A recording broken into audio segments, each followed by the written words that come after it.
Waalaikumsalam warahmatullahi wabarakatuh. Ya, kita ulangi lagi ya, salamnya nggak apa-apa. Hari ini kita akan membahas tentang antropologi gizi. Ini namanya gizi 1, mungkin ada antropologi gizi 2.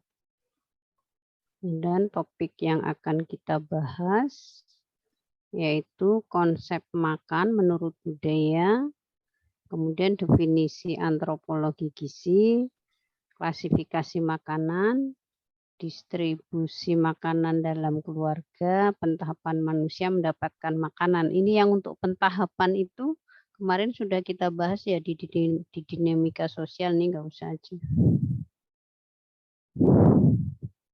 Oke.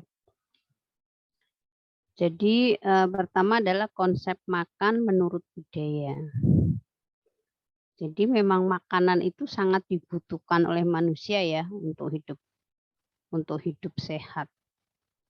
Jadi kalau kita tidak makan, ya kita tidak akan mempunyai kehidupan yang sehat, tidak produktif, gitu ya, sakit-sakitan, yang akhirnya cepat meninggal, gitu. Cuman memang ada aturan-aturan bagaimana agar kita memanfaatkan makanan itu benar-benar bisa untuk kehidupan yang sehat, bukan terjadi kekurangan dan maupun kelebihan. Karena kalau terjadi kekurangan akan terjadi kekurangan gizi, kelebihan juga akan terjadi kelebihan gizi, sehingga baik kekurangan atau kelebihan gizi atau malnutrition itu akan berdampak kepada tingkat derajat kesehatan individu. Karena setiap masyarakat manusia itu mempunyai lidah dan dapur yang berbeda. Jadi kalau lidahnya orang Sunda beda dengan lidahnya orang Padang gitu ya, atau orang Batak gitu ya. Orang Jawa Tengah beda juga dengan Jawa Timur misalnya gitu. Jadi akan tergantung dengan lidah yang itu sudah tertanam sejak kecil mengenal makanan itu ya. Jadi lidah itu merujuk kepada cita rasa, bentuk selera makanan yang eksklusif. Jadi kalau lidah arahnya kepada cita rasa, ya. Tapi kalau dapurnya itu merujuk kepada menu serta penyediaan makan tertentu. Karena memang pengolahannya ada di dapur gitu ya. Jadi ini adalah untuk penyusunan menunya seperti apa itu ada di dapur. Oleh karena itu kalau lidah ke rasa, cita rasa, kalau dapur untuk pengolahannya. Nah, hal tersebut sebagai budaya makanan dan pemakanan sebuah masyarakat. Jadi dengan adanya lidah yang berbeda-beda, cara pengolahan juga berbeda-beda, sehingga itulah yang menentukan bagaimana budaya makan di suatu daerah tertentu. Jadi ini ya, selera makan itu tadi tergantung dari lidahnya, karena cita rasa yang berbeda-beda tadi. Kemudian adanya kepercayaan atau agama, ya, kepercayaan, termasuk tabu di sini, ya, atau larangan-larangan bahan pangan yang memang tidak diperbolehkan oleh suatu agama, gitu ya, itu termasuknya di sana. Kemudian dapur tadi, pengolahan maupun letak geografis atau iklim, ya, ini sangat menentukan sekali bagaimana orang itu mencari ya makanan-makanan yang dibutuhkan oleh dirinya, oleh individu maupun oleh masyarakat itu sendiri. Jadi kalau ya tadi ya sampaikan, kalau daerah masing-masing yang biasa suka asin gitu ya, dari cita rasa suka asin, apa suka pedas, apa suka manis, itu tentunya akan memilih makanan yang seperti itu sesuai kesukaannya. Tapi juga tidak hanya itu, ternyata ada 4 faktor ini yang berpengaruh terhadap persediaan atau konsumsi makan seseorang. Jadi konsep makan menurut budaya itu adalah makanan yang diterima, ya tadi sesuai lidahnya, sesuai cita rasanya, itu yang diterima, ya. Kemudian ada juga makanan yang dilarang. Nah, itu dari kepercayaan tadi ya, makanan yang dilarang yang tabu ini nggak boleh, anak kecil nggak boleh makan ikan misalnya gitu ya. Nggak boleh makan ayam. Ayam hidup nggak boleh ya gitu. Maksudnya ayam diolah gitu ya. Ada agama Islam melarang untuk mengkonsumsi babi misalnya gitu ya. Kemudian agama Hindu melarang mengkonsumsi sapi misalnya gitu. Jadi inilah yang mempengaruhi konsumsi makan yang dari aspek budaya. Kemudian ada juga yang beranggapan bahwa makanan itu dianggap bukan makanan karena memang bahwa makanan itu yang dilarang. Jadi dianggap itu adalah suatu bukan makanan. Misalnya adat apa ya, saya nggak begitu hafal yang di luar Jawa itu kan kental dengan adat gitu ya. Bahwa ada adat yang tidak memperbolehkan makanan X gitu. Jadi makanan X itu tidak dianggap sebagai makanan, tetapi itu non pangan karena memang tidak diperbolehkan untuk dikonsumsi. Ini kalau kita sudah cerita budaya memang kadang-kadang ada yang masuk logika, ada yang juga enggak gitu ya. Yang mestinya makanan bergizi, tapi karena dilarang gitu dianggap bahwa itu adalah bukan sesuatu makanan.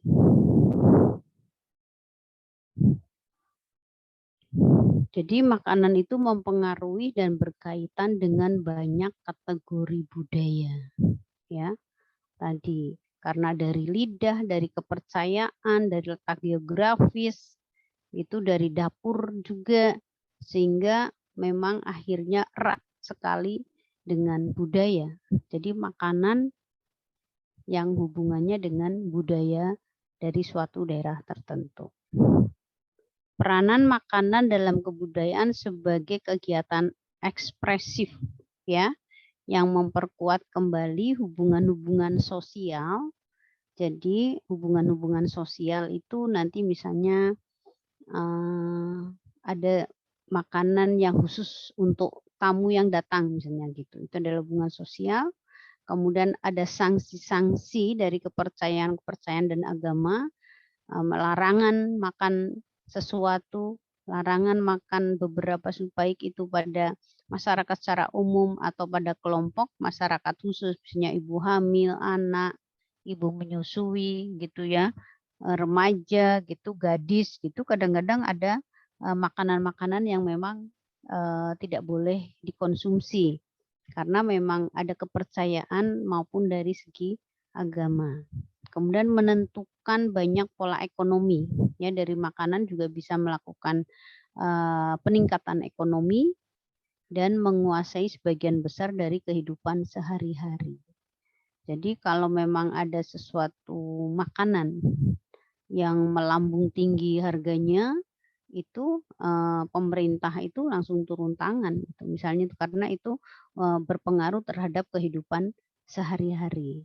Nah, inilah peranan makanan dalam kebudayaan karena memang pengaruhnya terhadap hubungan sosial, sanksi-sanksi, kepercayaan agama ya, menentukan pola ekonomi maupun menjadi kehidupan sehari-hari dalam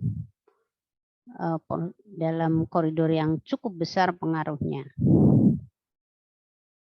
Karena kalau ini nggak dianu itu akan terjadi konflik-konflik gitu ya, sehingga tidak kondusif lagi di suatu masyarakat itu. Gara-gara harusnya tidak boleh makan ini kok makan gitu. Atau ini makanan yang dibutuhkan oleh masyarakat kok tidak terjangkau. Itu makanya kalau kita sudah ngomong dengan makanan akan terjadi suatu keadaan yang tidak kondusif kalau itu tidak bisa dikendalikan dengan baik. Kemudian makanan dalam konteks budaya itu dapat dilihat bagaimana kebudayaan itu dalam menentukan makanan atau nafsu makan dan lapar ya. Jadi ada ada pengaruhnya, ada apa ya istilahnya, ada mengapa makanan itu menjadi konteks budaya, yaitu dilihat dari kebudayaan dalam menentukan makanan. Tadi budaya X beda-beda gitu ya di suatu daerah. Kemudian karena nafsu makan dan lapar gitu ya. Kemudian juga dari klasifikasi makanan dalam masyarakat dan peranan-peranan simbolik dari makanan. Itu akan kita bahas satu persatu. Kebudayaan dalam menentukan makanan. Jadi makanan itu bukanlah semata-mata suatu produk organik dengan kualitas-kualitas biokimia yang dapat dipakai oleh organisme yang hidup, termasuk manusia, untuk mempertahankan hidup. Jadi bukan semata-mata untuk itu. Jadi ada faktor lain yang arti dari makanan yang dikonsumsi itu. Ya, tidak hanya untuk kehidupan sehat gitu, tetapi ternyata memang ada arti lain gitu ya. Sesuatu yang akan dimakan itu memerlukan pengesahan budaya dan keaslian. Itu tadi. Ada memang makanan-makanan tabu sehingga itu dianggap bukan sebagai makanan. Makanya di sini sesuatu yang dimakan itu perlu pengesahan atau ya pengesahan ya pengakuan dari suatu daerah karena adanya budaya tertentu gitu ya. Jadi sesuatu makanan itu jadi pengakuan dari masyarakat di sana. Ini makanan, ini bukan makanan, walaupun itu sama-sama makanan misalnya gitu. Jadi memang yang boleh dan yang tidak boleh. Kalau dalam ilmu diet, makanan yang boleh dimakan gitu ya, makanan yang tidak boleh dimakan, makanan yang dianjurkan, makanan yang dibatasi, makanan yang tidak boleh. Nah, ini juga sama di sini. Jadi, tapi dipandang dari sudut budaya. Pada makanan-makanan tertentu karena penentangan agama, tahayul, kepercayaan tentang kesehatan, dan suatu peristiwa yang kebetulan dalam sejarah, walau dalam keadaan lapar untuk mempergunakan sebagai zat gizi, tidak boleh dimakan karena dianggap atau diklasifikasikan sebagai bukan makanan. Jadi walaupun lapar gitu ya, tidak akan menyentuh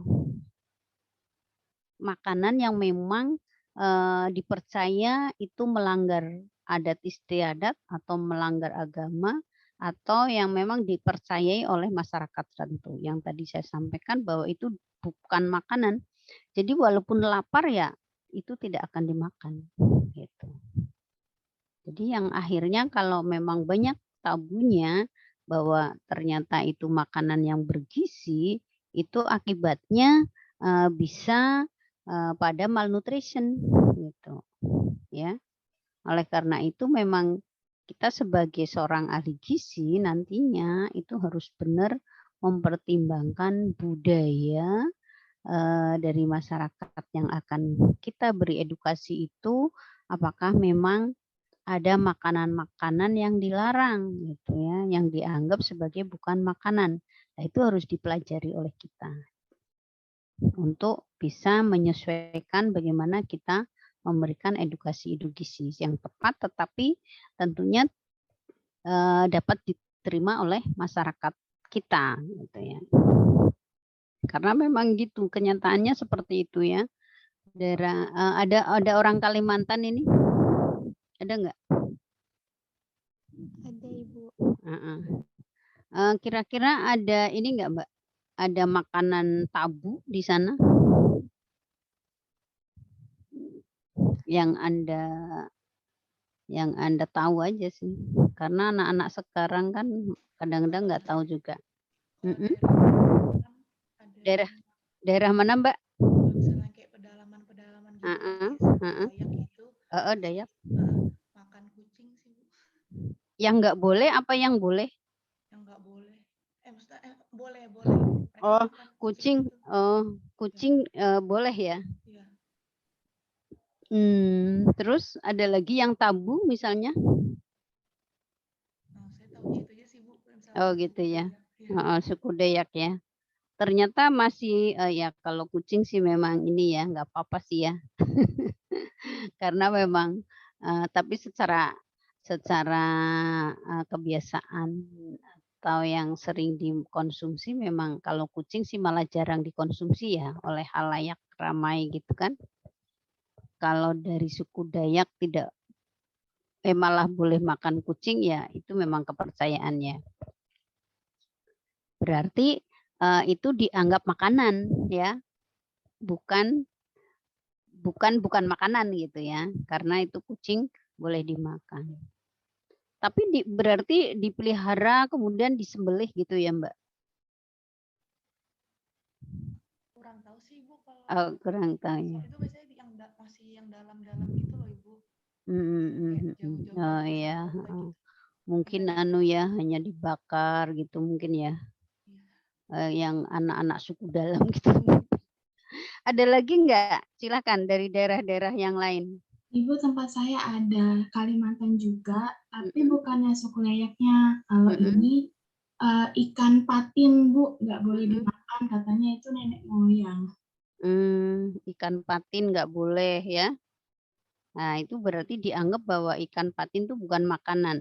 Lah seandainya ada yang itu daerah nelayan bukan? Iya, Bu. Terus kalau dapat ikan patin dijual aja tapi ya, mungkin ya? Iya, Bu, dijual aja. Tapi yang kalau keluarganya ada keturunan gitu nggak dimakan. Kalau yang nggak ada tetap dimakan. Berarti tetap dipasarkan ya, bukan terus dikubur gitu enggak ya? Enggak, Bu, dipasarkan. Oke, berarti bisa dimanfaatkan yang lain ya. Bisa meningkatkan ekonomi ya, bisa meningkatkan ekonomi bagi yang nelayan yang mendapatkan ikan patin. Ada lagi mungkin daerah lain?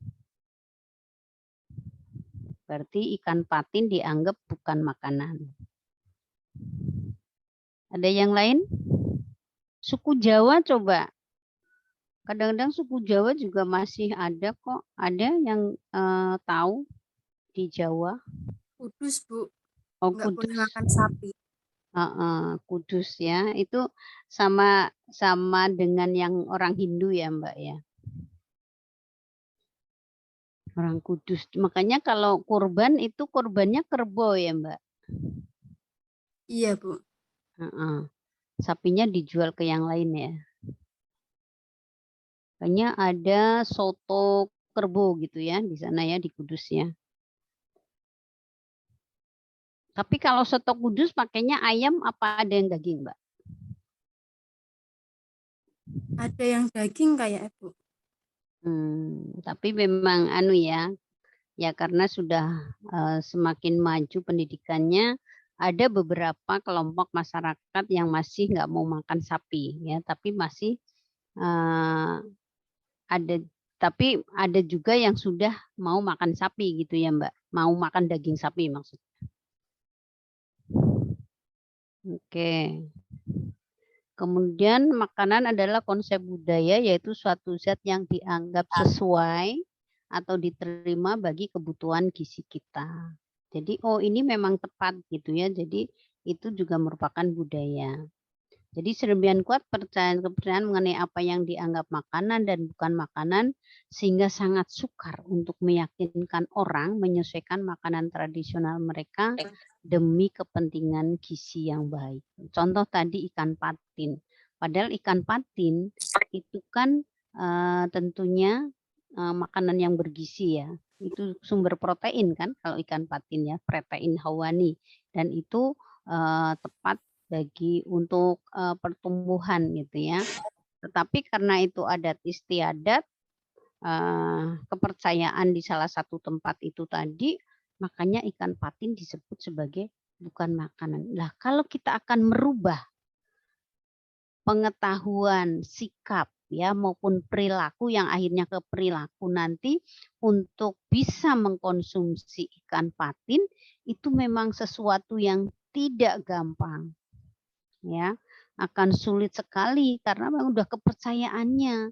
Saya nggak boleh makan patin, walaupun kalau ditelusuri itu memang nggak ada alasan yang tepat gitu bahwa itu kenapa tidak boleh makan patin. Kalau misalnya kayak babi gitu kan, karena memang sebenarnya kalau dicari ilmiahnya, kemudian di Al-Qur'an pun ada, itu, banyak cacing pitanya sebenarnya daging sapi. Tapi makanya di dalam Al-Qur'an mungkin Allah itu memang Maha Kuasa ya, jadi di dalam Al-Qur'an pun sudah disebutkan, tapi setelah ditelusuri, di ayat suci Al-Qur'an ada, kemudian secara ilmiah ternyata memang daging babi itu banyak mengandung cacing pita sebenarnya di situ. Ya.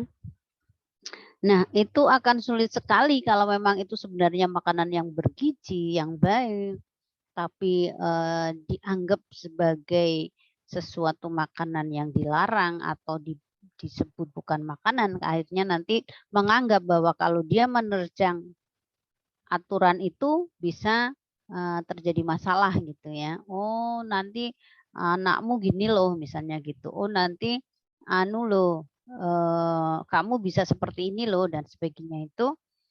Dan untuk merubah itu yang sebenarnya tidak secara ilmiah belum bisa diterima atau belum dilakukan penelitian lebih detail, tapi akan sulit kita merubah perilaku, pada seseorang untuk tidak menganggap bahwa itu adalah bukan makanan. Contohnya ikan patin tadi sebenarnya makanan yang bergizi.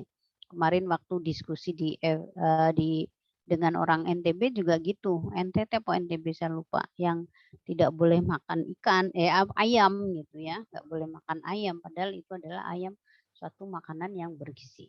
Nah, secara bertahap kalau seperti itu, berarti memang tidak bisa langsung, tapi alternatifnya kita bisa menggantikan ikan patin itu dengan sumber protein yang lain yang setara dengan kandungan dalam ikan patin. Tetapi secara pelan-pelan dengan pasti gitu ya, bisalah merubah pemikiran, pengetahuan, kepercayaan itu bahwa ikan patin adalah sesuatu makanan yang baik. Misalnya seperti itu.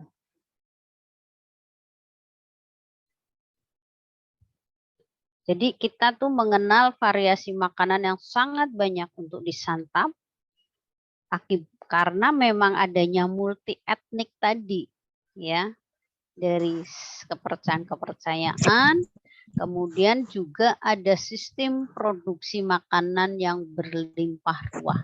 Jadi semakin ke sini pengolahan-pengolahan makanan itu semakin banyak ragamnya. Ya, sehingga kita mengenal variasi makanan yang banyak sekali. Yang namanya ubi aja sekarang sudah berbagai macam pengolahan. Ya. Namun ada banyak makanan bergizi yang sangat dihargai oleh warga budaya lain yang kita kenal, tetapi tidak dianggap sebagai makanan karena kepercayaan tadi.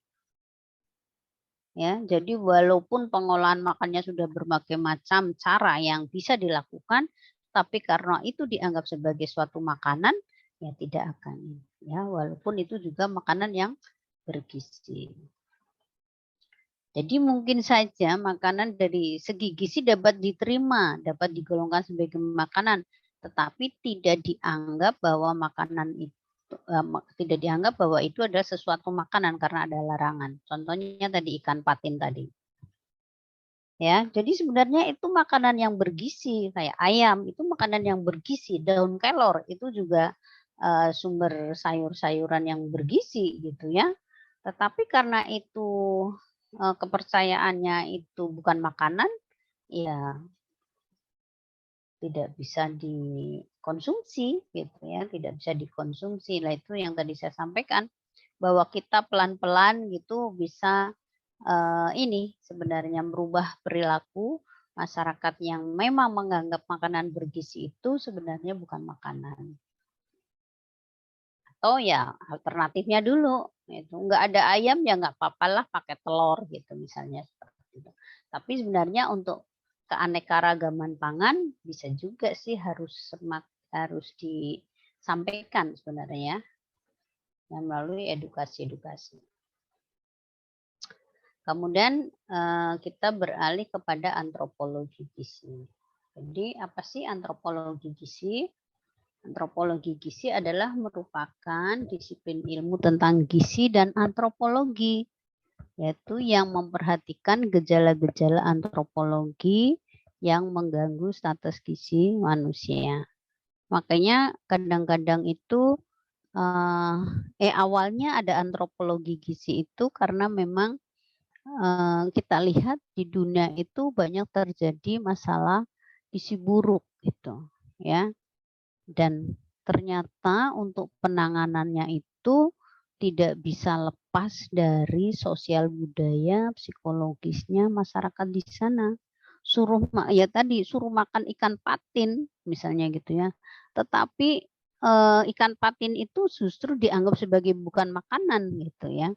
Makanya akhirnya para saintis itu berarti untuk penanganan gizi buruk gitu ya, tidak hanya dari segi konsumsi makanan dan infeksi, tetapi dari segi budayanya. Makanya timbullah ilmu yang disebut dengan antropologi gizi. Gitu. Ceritanya seperti itu ya. Jadi sifat sosial, budaya, dan psikologis dari makanan berkaitan dengan masalah gizi, terutama dalam masyarakat-masyarakat tradisional. Nah, itu misalnya di sana ikan patinnya banyak dan tidak ada alternatif sumber protein yang lain, gitu ya. Tetapi itu dianggap sebagai bukan makanan, ya itu makanya akan terjadi masalah gizi buruk misalnya seperti itu. Oleh karena itu para pengambil kebijakan juga faktor antropologi harus dipertimbangkan. Terutama memang pada masyarakat-masyarakat yang masih tradisional gitu ya, tapi dengan berkembangnya ilmu, kemudian masyarakat juga pendidikannya semakin tinggi, yang kadang-kadang sudah bisa berpikir bahwa itu adalah sesuatu yang kurang tepat gitu ya, akhirnya bisa menerima bahwa ikan patin adalah sebagai makanan yang bergizi misalnya gitu. Ini memang masyarakat tadi yang masyarakat pedalaman itu terutama ya, kemudian memandang kebiasaan makan itu sebagai suatu kompleks kegiatan masak-memasak. Jadi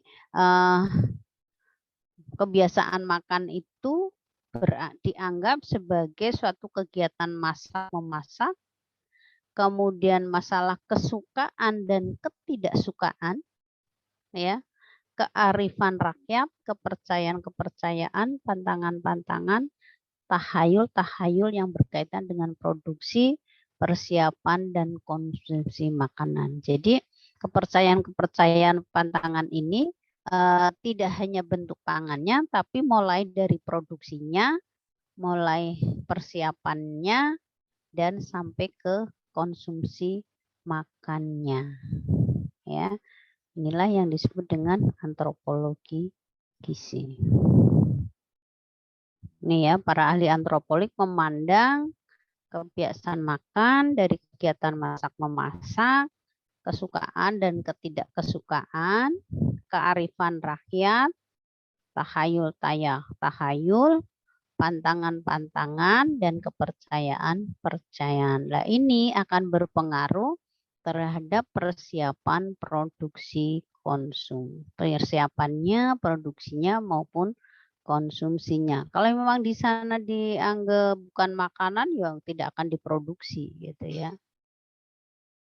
Misalnya gitu.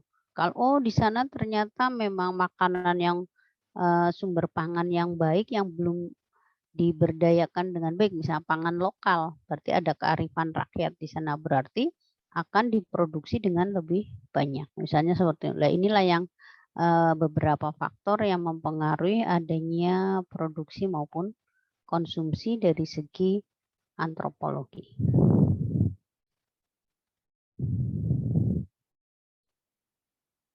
Ini tadi sudah ya, bahwa antropologi adalah salah satu cabang ilmu pengetahuan sosial yang mempelajari tentang budaya masal pada suatu etnis tertentu. Sedangkan gizi adalah elemen-elemen yang terdapat dalam makanan dan dapat dimanfaatkan secara langsung oleh tubuh seperti halnya karbohidrat, protein, lemak, vitamin, mineral, dan air.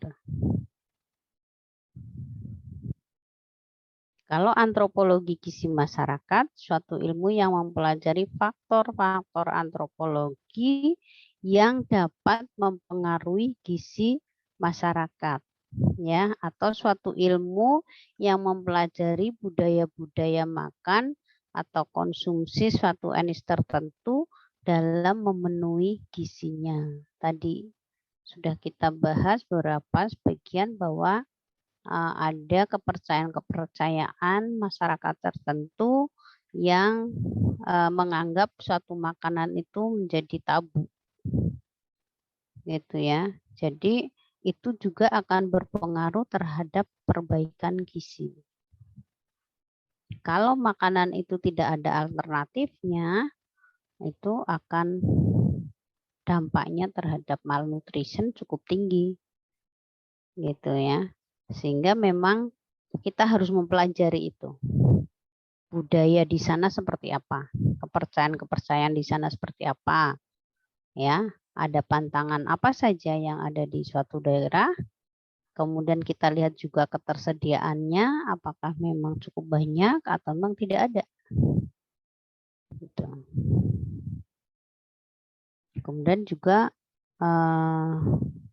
hasil produksi ya dari ketersediaan itu. Kenapa pentingnya antropologi gizi? Karena tingginya angka gizi buruk, stunting, kelaparan, produksi pangan lebih sedikit dari jumlah manusianya, serta sulitnya membagi waktu makanan pada masyarakat perkotaan dan tingkat gizi masyarakat pedesaan yang masih jauh dari seharusnya. Nah, untuk mengatasi masalah yang terjadi saat ini, diperlukan suatu antropologi gizi dalam mempelajari hal-hal yang menjadi penyebab dalam masalah gizi masyarakat. Ya, jadi kita tidak bisa memaksa bahwa Anda ini agar anakmu tidak gizi buruk makan ini, padahal makanan itu adalah sesuatu yang memang dilarang oleh adatnya di sana, oleh kepercayaan. Ya, nanti itu kadang-kadang masyarakat tuh kalau nanti kamu kalau nggak makan ini, kalau makan ini bisa cacingan loh, gitu ya. Nah, suatu saat akan terjadi, gitu ya. Jadi itu disalahin gara-gara kamu makan ini sih, jadinya kamu cacingan. Padahal sebenarnya cacingan itu bukan karena makan itu, karena makanannya yang nggak bersih aja, misalnya gitu ya. Kayak anak kecil batuk gitu ya, nggak boleh makan goreng-gorengan. Padahal yang marak batuk itu bukan gorengannya, gitu ya. Jadi ada sesuatu virus atau bakteri yang memang masuk ke dalam dirinya, bukan karena batuknya karena gorengan, gitu ya. Jadi hal-hal inilah yang memang kita harus mempelajari agar tidak salah sasaran kita, salah menentukan kebijakan. Jadi itu sebagai dasar untuk penentuan kebijakan agar memang setiap program itu harapannya kan bisa diterima oleh masyarakat. Tapi kalau programnya bagus tapi masyarakatnya tidak bisa menerima, ya tidak akan berhasil dengan baik. Jadi masalah gizi tetap akan ada, ya. Dan budaya konsumsi masyarakat, dalam hal budaya konsumsi yang terjadi masyarakat pada saat ini terdapat hal-hal yang menarik dan perlu untuk dicermati. Ya, contohnya ya, timbulnya suatu tren dalam masyarakat yang mengatakan kalau tidak makan nasi bukan makan namanya. Ya, akibatnya kebutuhan beras cukup tinggi, gitu ya, kebutuhan beras cukup tinggi, akhirnya perlu kalau produksinya di dalam negeri kurang perlu import, gitu kan, atau banyaknya apa? Akibatnya gimana kalau banyak makan nasi? Dari segi gizi, akibatnya terjadi apa? Apa? Ada yang tahu? Terjadi apa kalau kebanyakan nasi? Penyakit Diabetes. diabetes. Iya, makanya penyakit diabetes di Indonesia cukup tinggi ya. Yaitu karena memang orang Indonesia kalau belum makan nasi, belum makan katanya. Itu. Padahal sebenarnya nasi bisa digantikan dengan singkong, dengan umbi, sagu, ya. Kayak ini ada orang Papua. Ada nggak orang Papua? Nggak ada ya. Kalau orang Papua kan dulu makanan pokoknya apa? Ubi kan. Tapi karena sudah ada pengaruh dari Jawa dan di sekitarnya, ya, dan sekitarnya bahwa kok produksi ketersediaan beras banyak, akhirnya orang Papua sebagian sudah makanan pokoknya beralih kepada beras, gitu, pada nasi. Gitu. Kemudian orang NTB itu kan sebenarnya ada sorghum, ya. Tapi yang sorghum itu sekarang malah menjadi pangan lokal, tapi yang belum banyak dimanfaatkan. Ini lagi digali lagi oleh pemerintah untuk bisa mengalihkan makanan pokok ke sorghum lagi, gitu ya. Karena agar tidak tergantung dengan nasi. Makanya ada program diversifikasi pangan untuk mengurangi ya kebutuhan beras sebenarnya. Karena sebenarnya ada jenis pangan lain yang untuk pengganti beras. Jadi sekarang terigu dan beras itu menjadi komoditas untuk dikurangi dalam rangka program diversifikasi pangan. Jadi impor beras ada, apalagi impor terigu ya. Sekarang tuh kue apa sih yang nggak pakai terigu? Gorengan aja pakai terigu gitu ya. Bagaimana kalau kita menggoreng dengan tepung moka misalnya gitu ya. Tepung moka itu berasal dari ubi.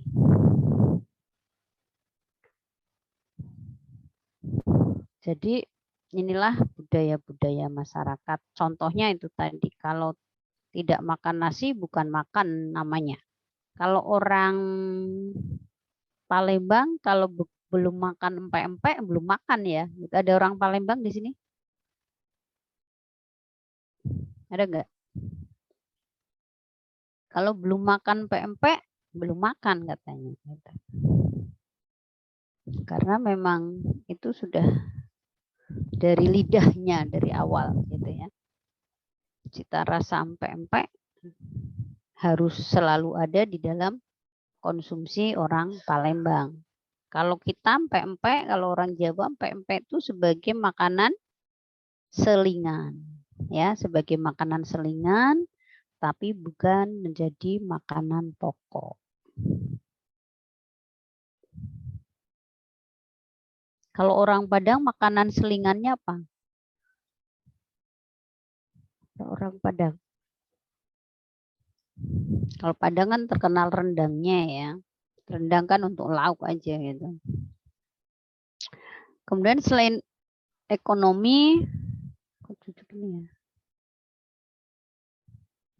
ya tadi kecuali budaya, ekonomi juga menjadi salah satu utama masalah dalam pemenuhan gizi.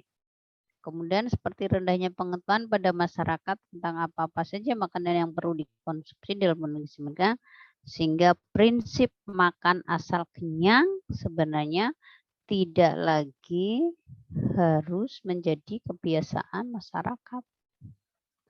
Ya wis lah gitu ya, karena sing penting wareg kata orang Jawa gitu. Yang penting saya kenyang gitu. Kalau kenyang ya makannya karbohidrat aja kan. Ya, kalau kenyang ya karbohidrat yang terbanyak gitu. Sehingga akhirnya akan terjadi masalah gizi di zat gizi yang lain, apakah kurang vitamin, mineral. Kemudian bisa juga dampaknya terhadap kurang metabolismenya karena kurang serat misalnya gitu. Karena memang prinsip makan asal kenyang itu berdampak lagi kepada masalah gizi. Oleh karena itu, asal kenyang ini harus mulai dikurangi atau jangan itu sebagai anggapan untuk perbaikan gizi asal kenyang itu. Kemudian adanya tingkat kesibukan kerja yang begitu padat juga mempengaruhi budaya makan masyarakat perkotaan. Sudahlah, sibuk, GoFood aja atau makanan instan saja. Gitu ya. Jadi itu akan berpengaruh terhadap budaya makan. Makanya anak-anak sekarang itu kalau makan mie cepat sekali gitu ya. Tapi ya karena itu orang tuanya sibuk, nggak bisa menyiapkan makanan lokal, ya sudah, mie praktis ya, direbus bentar aja, 5 menit sudah jadi. Coba kalau masak bayam harus metii bayam dulu, mencucinya gitu ya, belum ngeracii bumbunya, ada bawang putih, bawang merah misalnya gitu ya, atau kalau mau di sayur bening ada bumbu-bumbu yang harus dipersiapkan. Kemudian prosesnya juga tidak lama gitu ya, kadang-kadang juga rasanya berbeda. Jadi kebiasaan anak-anak dikasih mie akhirnya sampai besar pun mie terus gitu ya. Itu karena memang awalnya kesibukan dari orang tuanya. Jadi dalam hal ini menimbulkan budaya waktu makan tidak menentu dan meningkatkan kebiasaan makan di pinggir jalan. Itu ya, di pinggir jalan itu banyak yang jualan gitu ya, dan kita aduh di situ aja lah yang gampang makan cepet gitu ya, padahal belum tentu makanan-makanan tersebut baik bagi tubuhnya, ada pengawetnya, belum higien sanitasinya gitu ya, belum ada lalat yang masuk gitu ya, kemudian mencuci barang-barangnya, ada sendok, ada piring, gelas maupun yang untuk masak gitu ya, ada panci, ada wajannya, bersih apa enggak saya juga kita kurang tahu gitu ya. Makanya makan warung-warung yang ini laris gitu ya, warung-warung yang laris itu kita tidak bisa menjamin ya, dari segi enak iya gitu ya, mungkin karena memang enak makanya jadi laris gitu kan. Tapi dari segi higien sanitasi kita tidak tahu.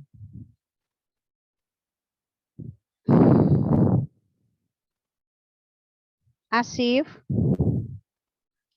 Saiful, boleh ini, boleh on cam.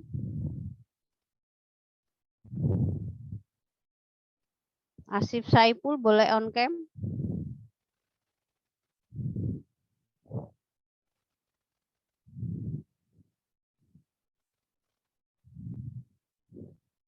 Asif nggak ada.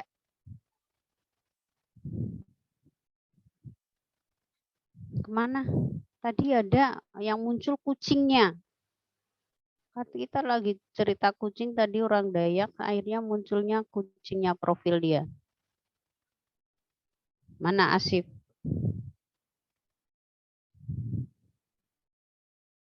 Ternyata ya, profil kucing muncul lagi waktu itu pada saat Pak Agus ngajar ya, juga muncul profil kucing. Berarti saya ngomong dengan kucing gitu kan. Nah, ini ternyata muncul lagi. Ya. Saya ngomong dengan kucing. Nggak berani dia, Asif. Nggak berani on cam, berarti dia nggak ada ini.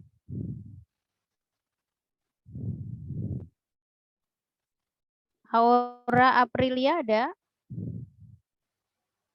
Ini yang tidak on cam kemudian saya panggil, ini saya sampel sih ya.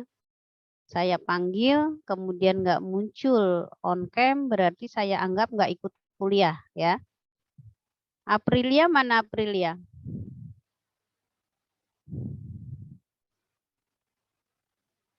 Soalnya sering terjadi seperti ini, tidak mau on cam, tapi ternyata dipanggil itu nggak ada, berarti nggak ikut kuliah itu. Nanti kalau nilainya jelek gitu ya, terus minta perbaikan gitu, konsekuensinya kalau dosennya nggak mau, nggak lulus loh. Nggak ada kan Aprilia tuh. Saya catat loh ini. Ada, Bu. Mana?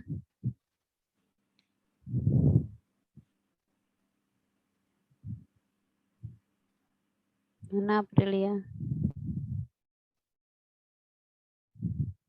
Aura Aprilia nih. Sudah on cam, Bu. Tadi jaringannya Jaringannya nggak bagus. Pengaruh ya? Pengaruh ya? iya, Kalau on Bu. cam ya? Terpental kalau on cam pas Oke. jaringannya nggak bagus. Oke, Anda sampaikan di chat ya, kalau gitu ya. Kalau suatu saat secara sampel saya tanya gitu, saya panggil, Anda ini makanya di chat, oh maaf Bu, saya tidak bisa on cam karena alasan jaringan, misalnya seperti itu. Ya, gitu ya. Oke, kita lanjutkan. Terima kasih. Ya, sampai mana nih tadi? Asal kenyang. Sudah. Nah, sekarang dari nafsu makan dan lapar. Dilihat dari nafsu makan dan lapar. Jadi, nafsu makan dan apa yang diperlukan untuk memuaskan yang dapat sangat berbeda antara suatu kebudayaan satu dengan kebudayaan lain. Lapar menggambarkan suatu kekurangan gizi yang merupakan suatu konsep fisiologis. Ya, kalau kita lapar, kita tidak makan terus-menerus, ya akhirnya terjadi masalah gizi.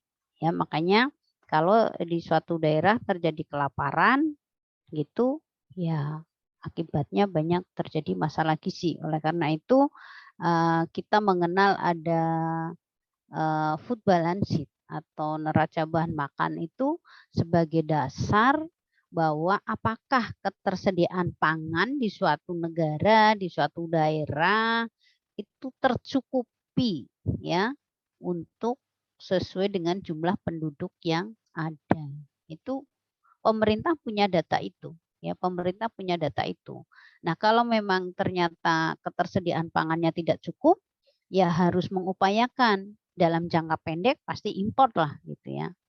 Kemudian jangka panjangnya mungkin dapat memproduksi pangan yang dibutuhkan oleh masyarakat itu dengan apakah itu dengan intensifikasi, dengan ekstensifikasi dan sebagainya.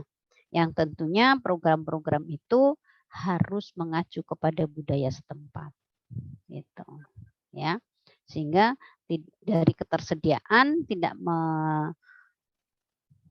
buat menjadi kelaparan karena ketersediaannya cukup, tapi juga dari aspek budaya bisa diterima. Ya, jadi makanya kenapa kita mempelajari antropologi gizi. Tidak semata-mata bahwa perbaikan gizi hanya dari makanan tanpa melihat budaya setempat.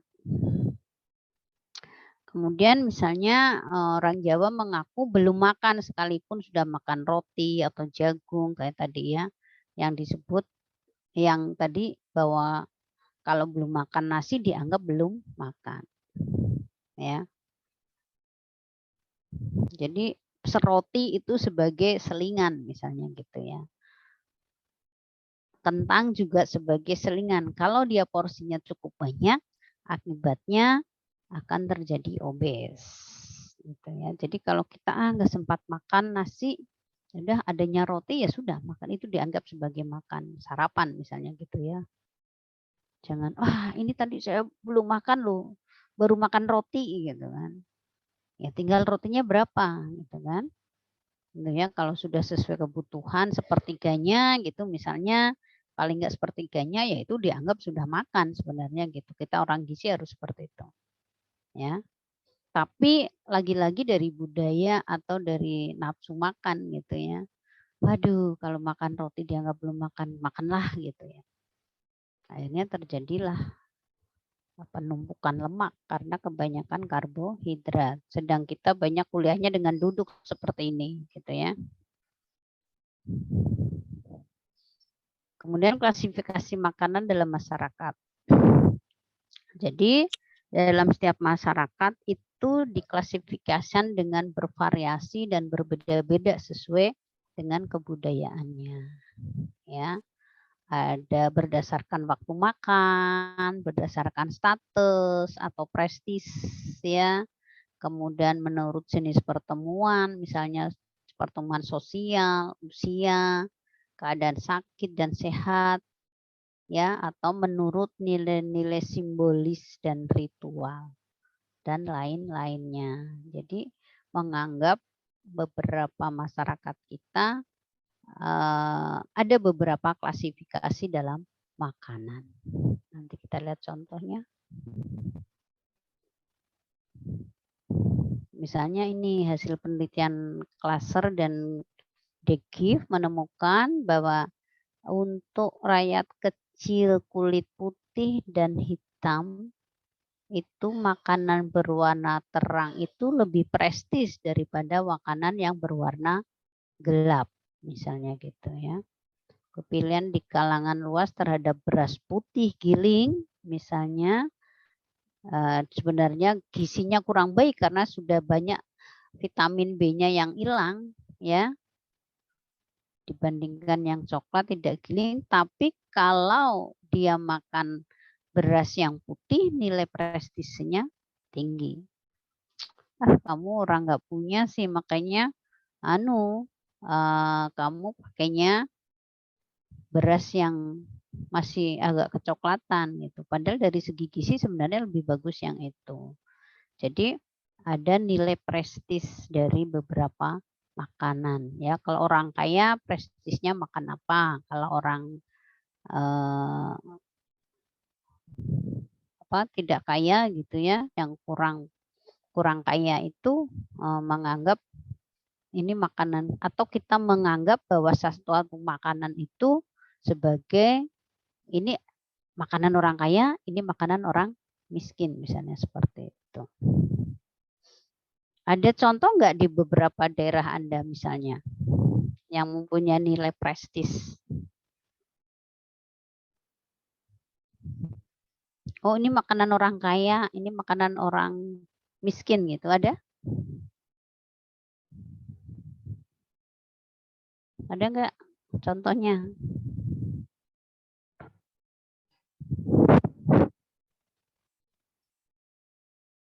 Kalau misalnya makan tiwul, ya, ada.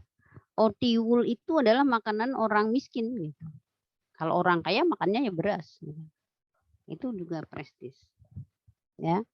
Nah, itu sebenarnya sekarang sudah mulai anggapan itu sudah ditepis lambat-lambat karena memang tiwul itu bisa untuk keanekaragaman makanan pokok gitu. Oh, dulu kan zaman dulu kan gitu, zamannya susah ekonomi ya. Tahun-tahun saat G30 SPKI itu kan orang Indonesia atau masa penjajahan orang Indonesia itu benar-benar kelaparan karena memang nggak ada sumber pangan sehingga apa aja termasuk itu singkong diawetkan menjadi tiwul, menjadi gaplek dan sebagainya itu bisa dimakan gitu ya.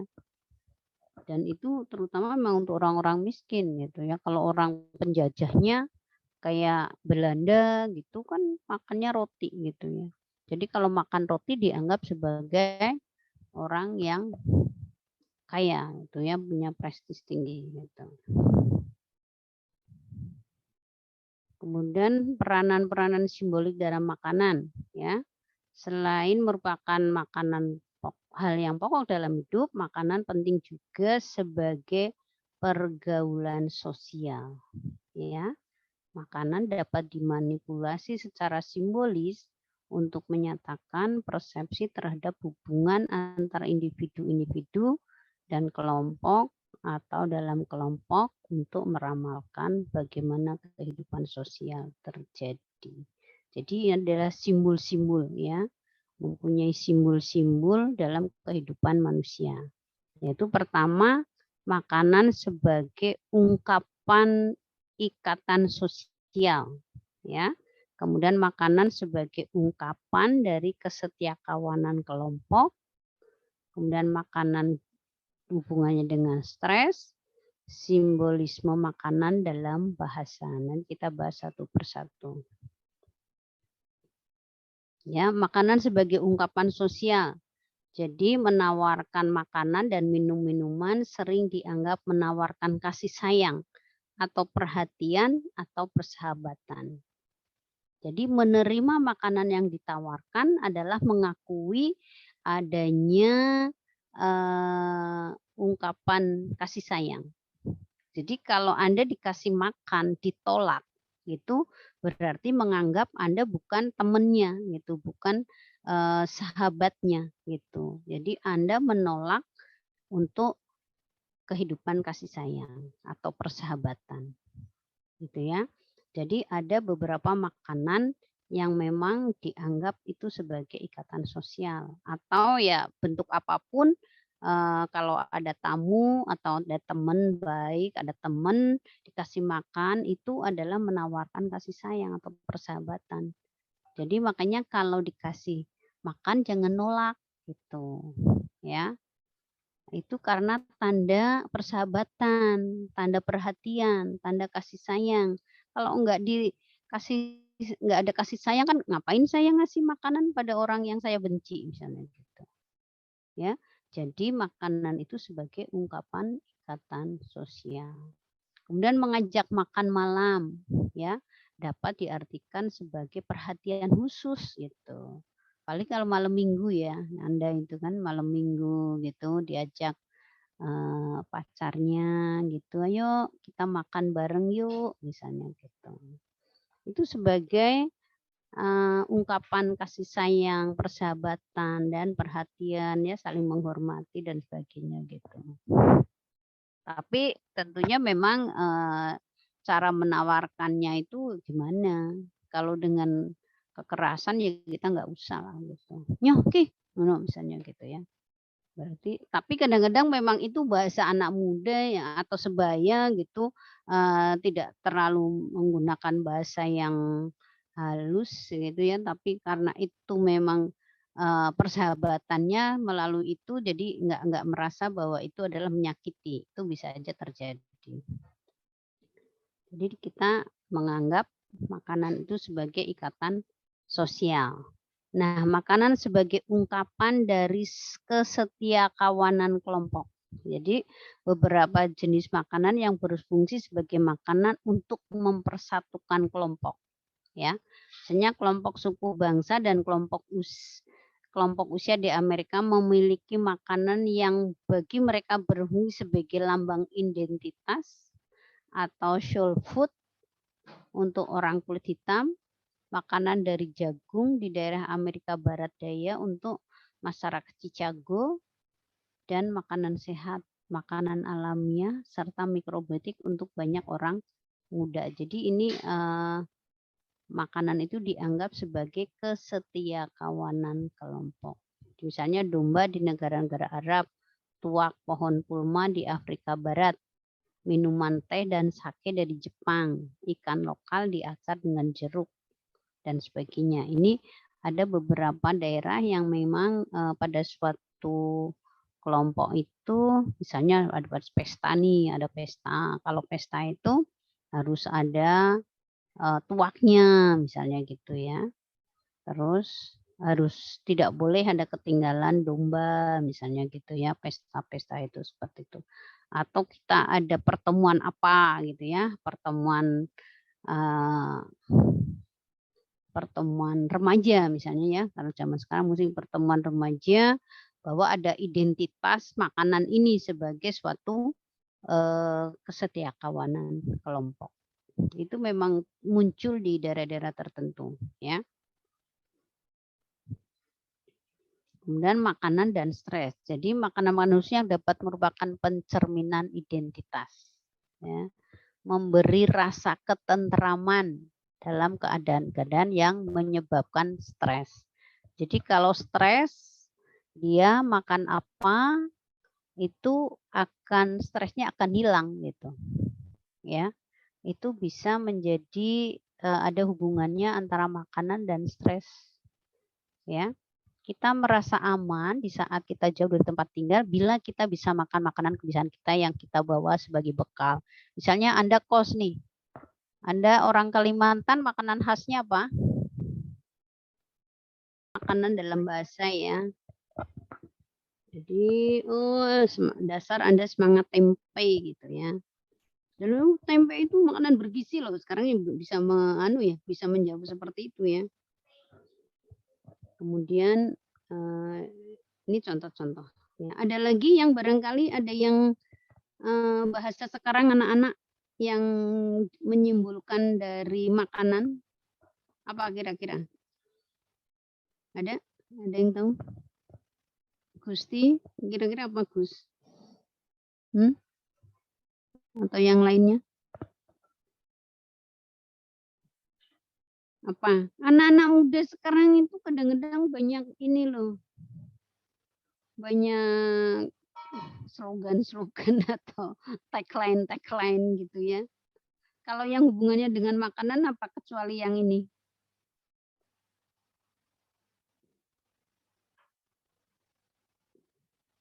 Apa?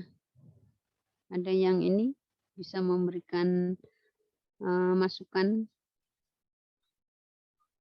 Kan anak muda itu banyak sekali ya. Banyaknya bukan makanan ya. Kalau yang dari makanan kira-kira apa yang hubungannya dengan makanan? Ya coba nanti cari ya. Oke. Kemudian yang topik lain adalah distribusi makanan dalam keluarga.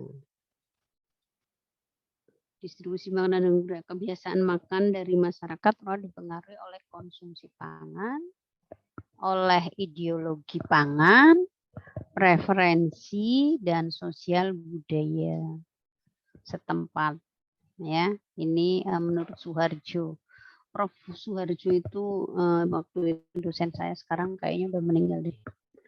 Penyebab terjadinya kekurangan gizi tidak hanya dari pendapatan saja, namun bukti menunjukkan bahwa pada lapisan rumah tangga yang cukup pun akan ada yang terjadi kekurangan gizi. Kira-kira karena apa? Kita kan berpikir kalau orang miskin erat kaitannya dengan masalah gizi kurang gitu. Tapi ternyata terjadinya kekurangan gizi itu tidak hanya pada masyarakat miskin, pada masyarakat yang mampu pun bisa terjadi masalah gizi kurang. Kira-kira apa? Jadi ada faktor lain gitu. Yaitu dari pola makan. Karena mungkin pengetahuan gizinya kurang, yang penting saya menyiapkan makanan yang disukai oleh anak-anak, tidak berpikir bahwa itu sebenarnya makanan yang kurang bergizi, ya, dari pengetahuan, dari pola sehingga mengakibatkan ke pola makan yang tidak sesuai, atau memang kebiasaan makannya di sana di keluarga itu. Pokoknya yang penting makanan yang nilainya yang harganya tinggi, tapi tidak berpikir kepada kandungan zat gizi yang ada. Ya, jadi oleh karena itulah ya dalam penanganan gizi tidak hanya di perbaikan ekonomi, tetapi perbaikan pola makan gitu. Ya. Di sini memang muncullah suatu faktor budaya, ya budaya setempat yang kadang-kadang memang bertentangan. Contoh tadi ikan patin, ya ikan patin tidak boleh, padahal itu makanan yang bergizi. Jadi orang kaya pun tidak akan mengkonsumsi ikan patin misalnya seperti itu. Nah itulah makanya kita harus belajar antropologi ini gitu ya. Bagaimana budaya-budaya makan yang memang menjadi budaya yang ada di masyarakat itu dan dilakukan secara mutlak budaya itu ya.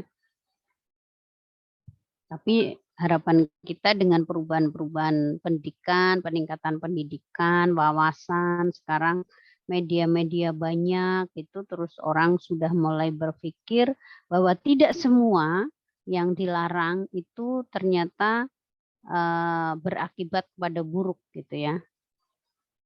Jadi ternyata nggak apa-apa sih saya makan ikan patin, kan tujuan saya untuk untuk peningkatan gizi misalnya gitu. Tapi tidak gampang itu ya, tidak gampang menentang budaya setempat gitu, tidak gampang.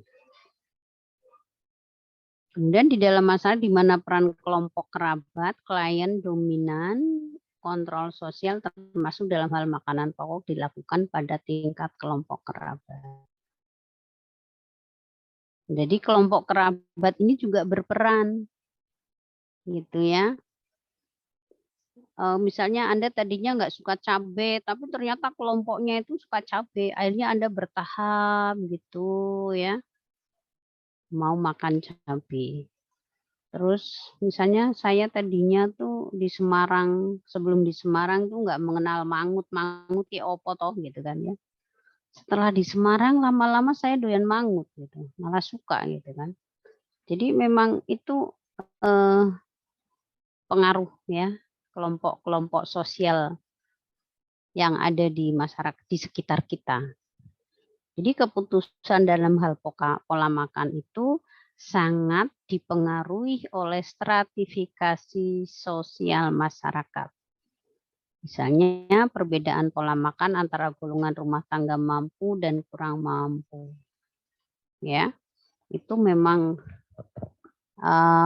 ini ya, kalau sangat berpengaruh. Kalau sekarang itu anak-anak kecil itu sudah biasa diberi konsumsi junk food. Gitu ya. Sehingga kalau dikasih makanan yang dimasak ibunya di rumah, itu nggak laku makanan itu. Ada pilihan nih, McD sama makanan yang di rumah. Sama-sama ayam goreng gitu ya misalnya. Jadi anak-anak sekarang memilihnya yang junk food, yang ini ya, yang McD. Dan terus begitu. Sayurnya kurang akhirnya. Lemaknya tinggi. Dan itu biasa terjadi pada masyarakat yang ekonominya tinggi. Jadi makanya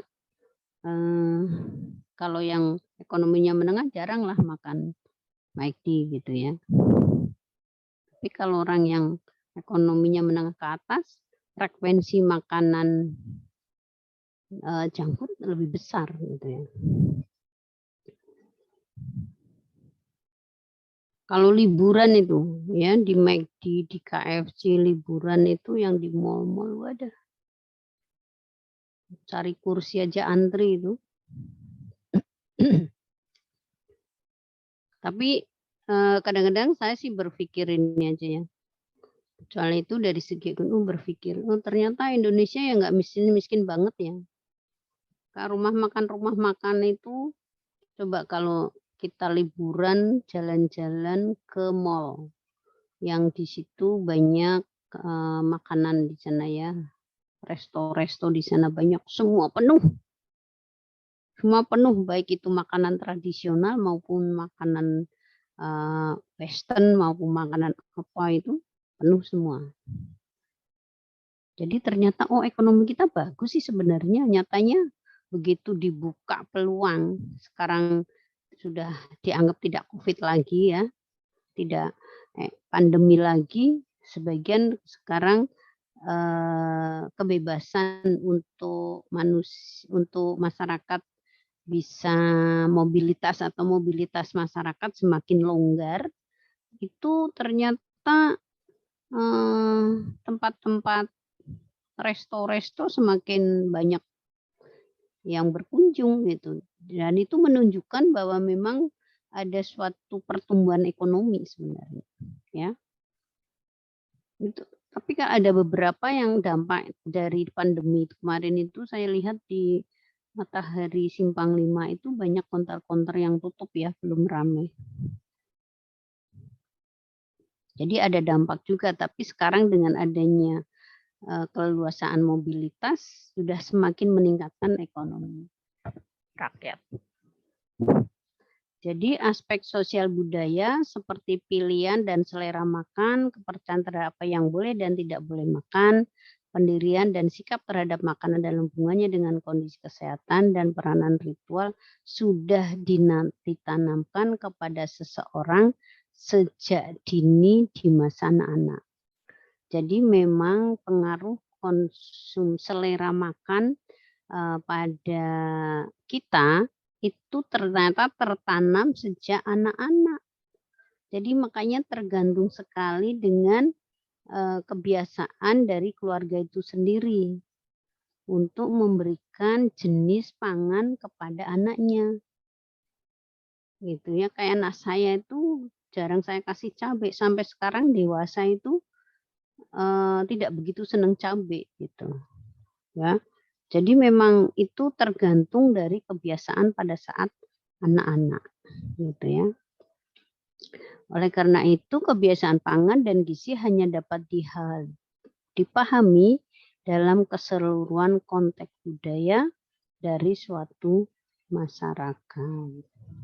Jadi makanya kita untuk memberikan edukasi itu misalnya sebaiknya mulai ibu hamil diedukasi bagaimana ibu hamil, ibu menyusui, ibu balita, bagaimana memberikan kebiasaan makan pada anaknya yang tentunya dengan koridor makanan yang bergizi, aman, seimbang, beragam gitu ya.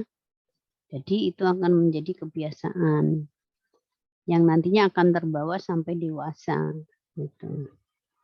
Jadi memang pendidikan makan di anak itu sejak dini gitu sudah penting sekali ya. Begitu sudah ASI eksklusif selesai, ASI saja sampai 0 sampai 6 bulan.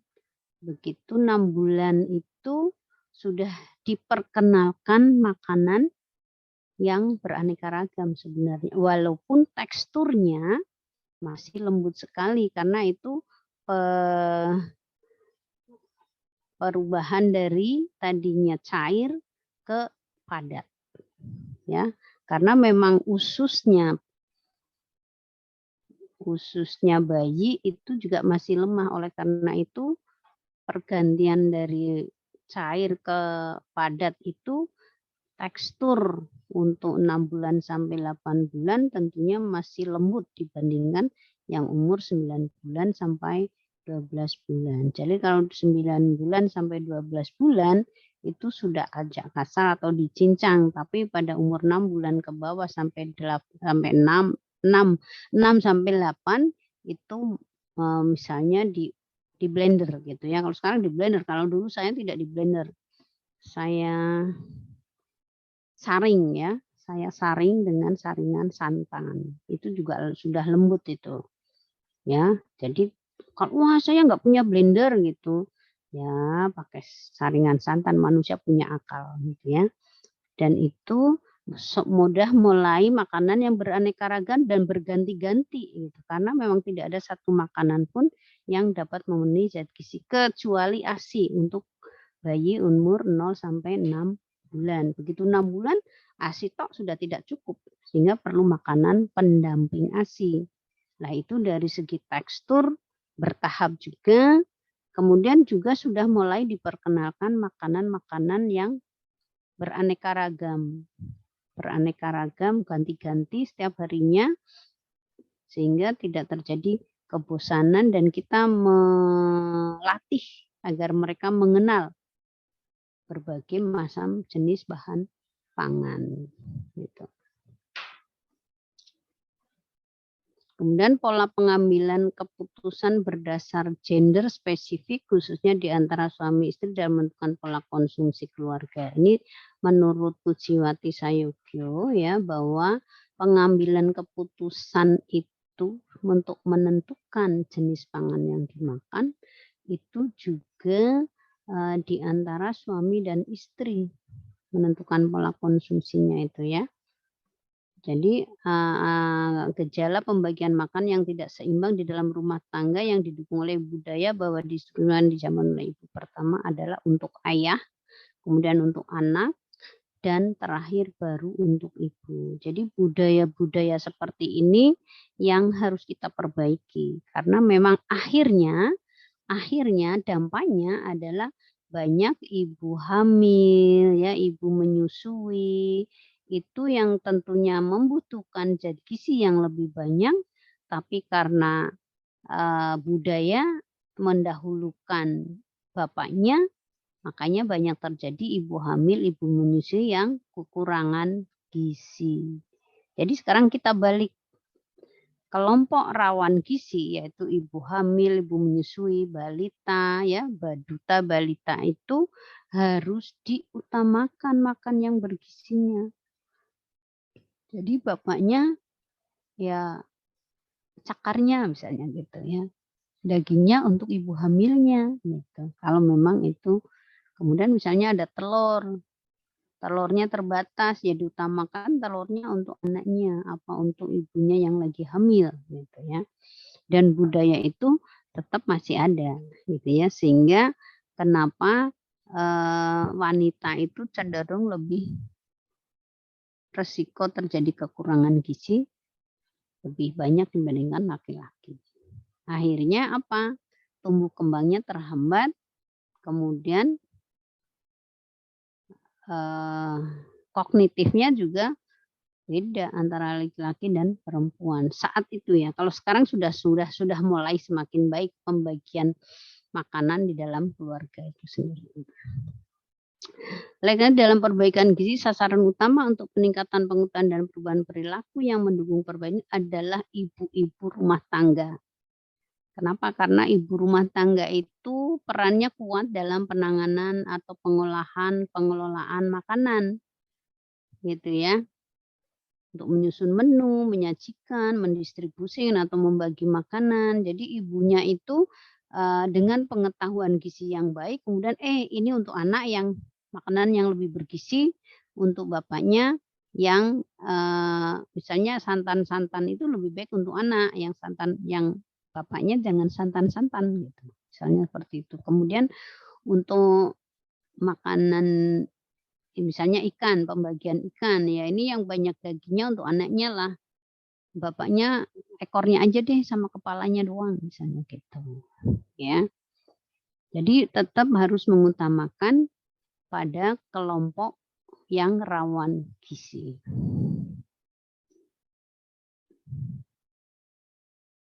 Kemudian di dalam fungsi sosial makanan ada fungsi gastronomik nanti akan dibahas berikutnya nih kayaknya ya.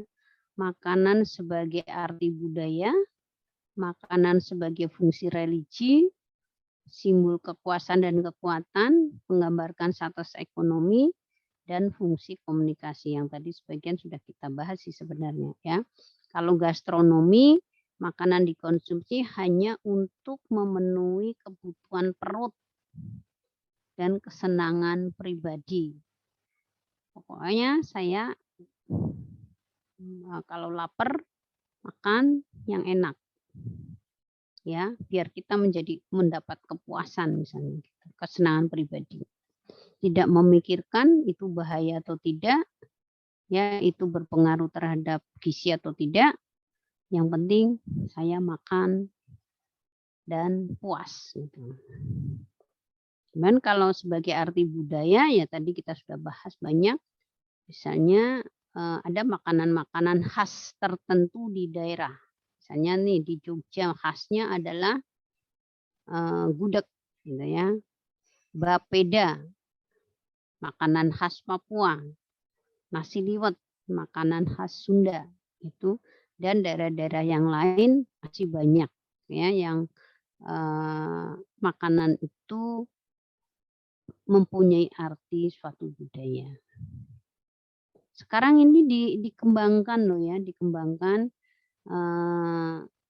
ternyata tidak hanya di daerah itu, keberadaan makanan itu misalnya nasi gudeg, itu tidak hanya di Jogja aja, tapi sudah meluas ke daerah-daerah lain, termasuk ada, bapeda gitu ya, nasi liwet, itu tidak hanya dikonsumsi oleh orang Sunda, tapi rumah makan yang non Sunda pun ada nasi liwet gitu ya. Gudeg juga tidak hanya di Jogja, tapi banyak juga daerah-daerah termasuk Papeda tadi, terus misalnya empek-empek juga gitu ya.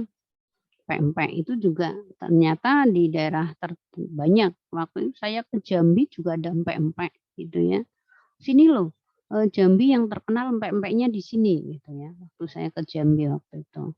Jadi empek-empek tidak mutlak hanya berada di Palembang, tapi makanan-makanan khas daerah itu sudah menyebar di beberapa daerah yang lain, tetapi itu masih menjadi ciri khas ya, menjadi ciri khas daerah tertentu. Makanya itu harusnya dibikin hak cipta ya. Jadi jangan sampai makanan khas itu diklaim oleh kayak kemarin tarian Ponorogo itu ya diklaim oleh Malaysia gitu kan. Akhirnya pada protes kan gitu. Ini termasuk makanan juga gitu. Jangan sebagai diklaim makanan khas mana gitu, tetapi tetap walaupun itu berada di hampir semua daerah, tapi itu tetap menjadi ciri khas ya. Jadi kekhasan itu membawa nama daerah setempat. Gitu. Kemudian makanan sebagai fungsi religi atau magis ya. Jadi menghubungkan jenis makanan tertentu dalam upacara keagamaan tertentu. Misalnya masyarakat budaya Jawa kental akan budaya membuat tumpeng dalam upacara sakral. Ya. Jadi sekarang aja kalau misalnya memperingati hari kemerdekaan itu lelean gitu ya, kalau orang Jawa bilangnya lelean malam tanggal 17 itu ada nasi tumpengnya, ada ingkungnya, itu memang jenis makanan tertentu ya. Kemudian untuk kalau daerah Kalimantan apa? Ini makanan yang biasa harus ada di dalam upacara keagamaan. Ya, Mbak. Kalau Kalimantan apa, Mbak? Kalau di Jawa nasi tumpengnya gitu kan. Kalau di Kalimantan apa? Kalau pas upacara-upacara keagamaan.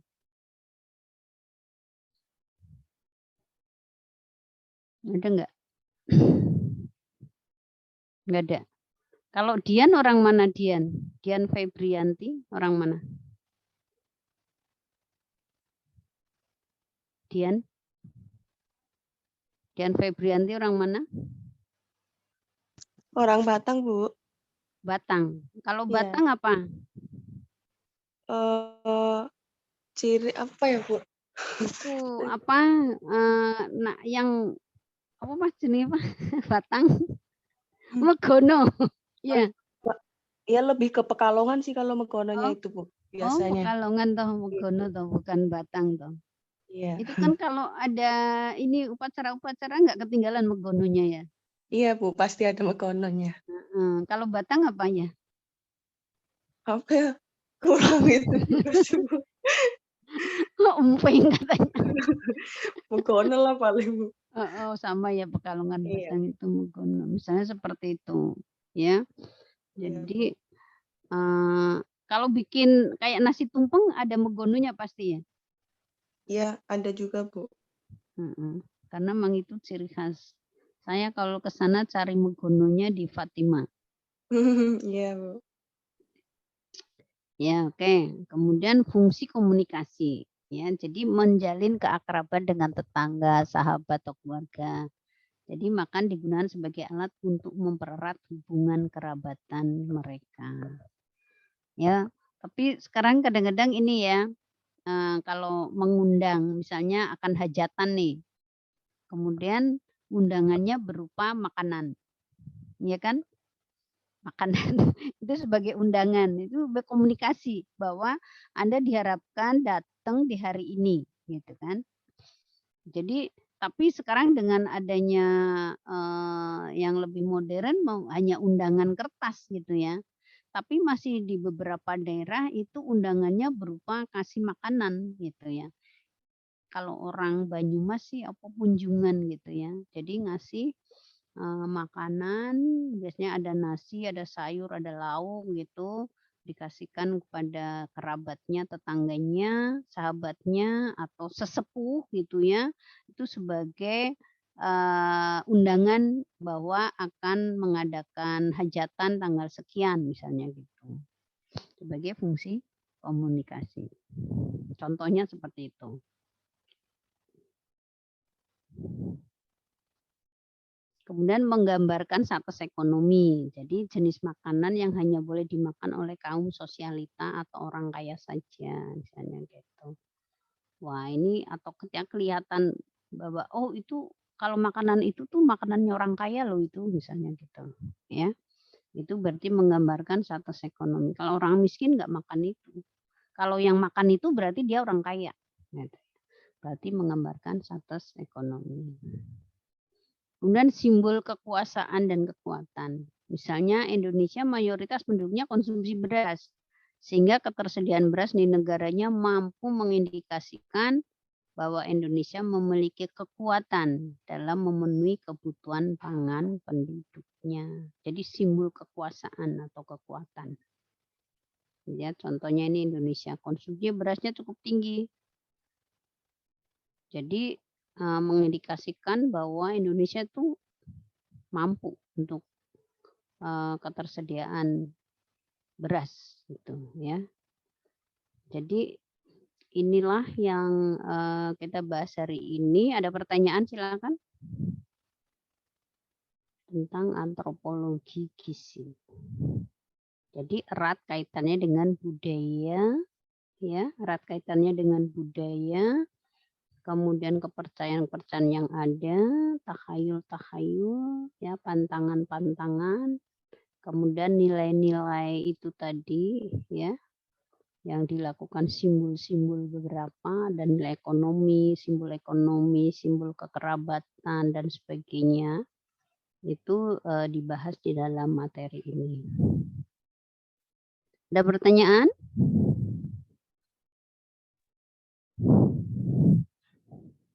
Oke, ini terakhir yang ini tadi berapa Mbak yang awal?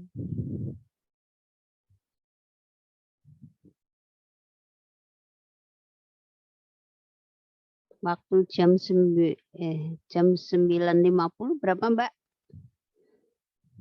Atta?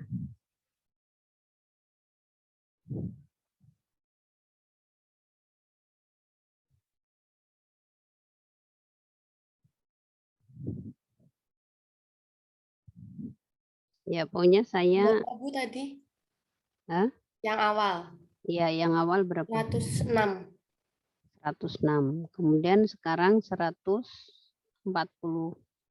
Tadi 42 ya, ada yang live 1. 142 kan sama saya. Nanti tolong dicatat aja ya Mbak Ita ya. Iya, Bu. Oke, nanti sampaikan ke saya. Saya kira cukup sekian saja dari saya. Untuk mengakhiri kuliah ini, mari kita sama-sama baca hamdalah.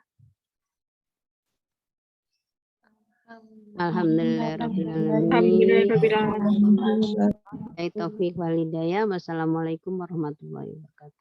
Waalaikumsalam warahmatullahi wabarakatuh. Terima kasih Bu. Oke, saya izin live ya. Iya, Ibu.